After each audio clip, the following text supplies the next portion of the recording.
Okay, math 3, we are on, we're going to take notes, fill in your own pages on complex numbers.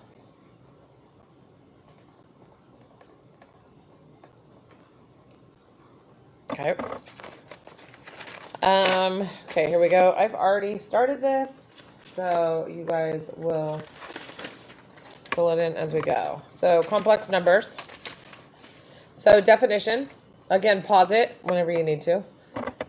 Definition is I. I is the letter we use, and it represents the square root of -1, and that's called the imaginary number. I is the imaginary number. This is the answer a lot of the time when your quadratics or your polynomials don't have real x-intercepts. So a complex number has a real and an imaginary part. So a plus bi, a would be the real part, and then the plus bi is the imaginary part. A and b both represent numbers, okay?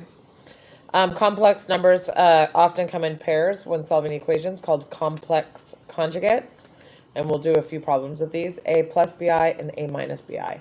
So the pairs are exactly the same.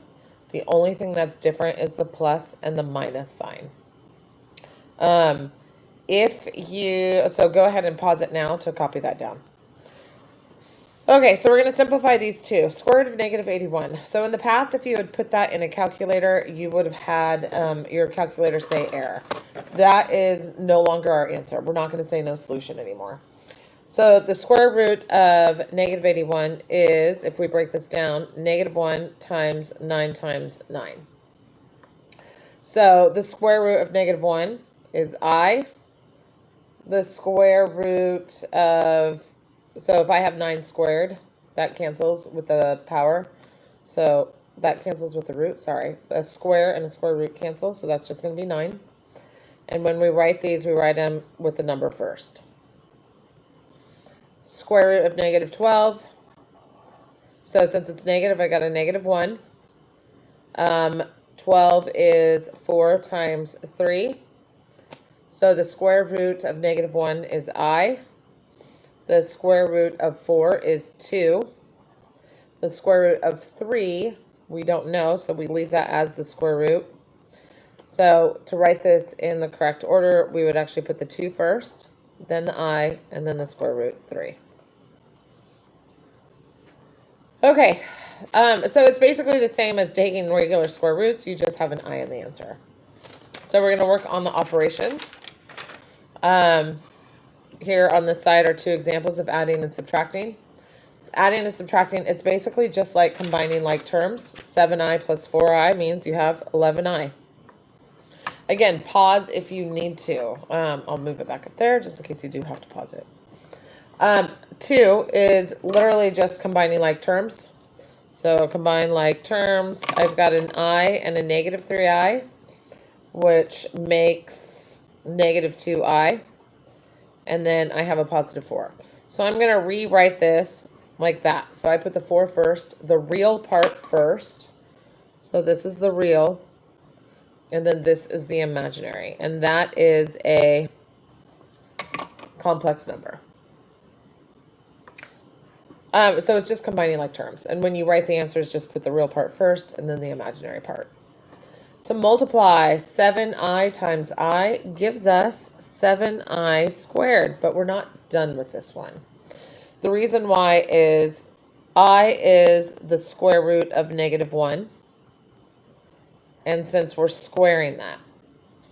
So I squared is the square root of -1 squared. Well, squares and square roots cancel each other out, so this actually ends up being 7 times -1, because these two things cancel. So it's equal to -7. So I put a big box right here. Here's a very important thing. I'm going to put it in a bright blue. Anytime in math you see I squared, anytime, you can always replace that with the number -1. Anytime. Okay? So make sure that's nice and big. You can put stars around it. I don't care. Anytime you see I squared, replace it with a -1. So number 4, we're also going to multiply two complex numbers. Same idea as with your quadratics. You would set up a box and multiply them. So here I've got 6 times 4, which is 24. 4 times negative 3i is negative 12i. So 5 times 6 is 30i.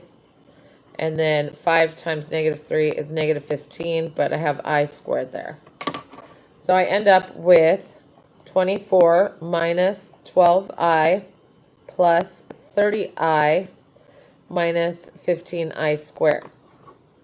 So the first thing I can do is I can combine these like terms, negative 12 and 30. So that's going to make 24 plus 18i minus 15i squared. But just a second ago, I said anytime you see I squared, you can replace it with a negative 1. So we're going to replace this I squared with a negative 1.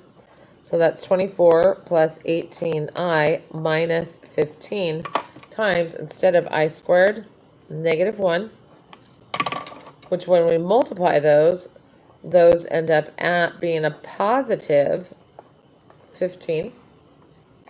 And then you can combine the 24 and the 15, which add up to 39 plus 18i.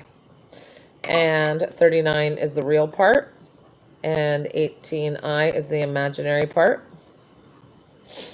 If you need to, I'll just put those to help you guys see that the 24 and the 15 add up to 39. And here the negative 12i and the 30i add up to 18i, if you want to add that to help understand. And so I have 2 more problems on the next page, and that's dealing with complex conjugates. So a lot of the times when you're solving quadratics or polynomials, your answers will always come in pairs, and they will be complex conjugates. So what is the complex conjugate of the following, and then multiply them, because there is a pattern to them being multiplied. So if our complex number is 2 plus 4i, our complex conjugate is 2 minus 4i. It's exactly the same thing. It's just the signs change. So let's multiply those out. So I've got 2 plus 4i, 2 minus 4i. So we've got 4, 8i, negative 8i, and negative 16i squared. So if you'll notice, these will cancel. The 8i and the negative 8i cancel. So we've got 4 minus 16i squared. Anytime we see an I squared, we can replace it with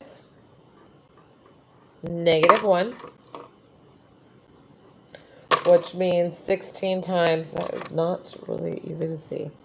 16 times negative 1 is positive 16, so 4 plus 16 is 20. So those two multiply to give us 20. So what's the complex conjugate of 5 minus 3i?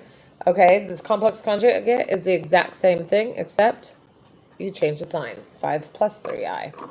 So if we're going to multiply those, 5 minus 3i, 5 plus 3i, 25, negative 15i, positive 15i, negative 9i squared. So again, if you'll notice, these two will always cancel out. Those always happen with complex conjugates. So we've got 25 minus 9i squared. Anytime we see I squared, we can replace it with negative 1. So this turns into 25 plus 9, which is 34. So when those two multiply, you get 34. When you multiply two complex conjugates, your answers will always be real numbers. Okay?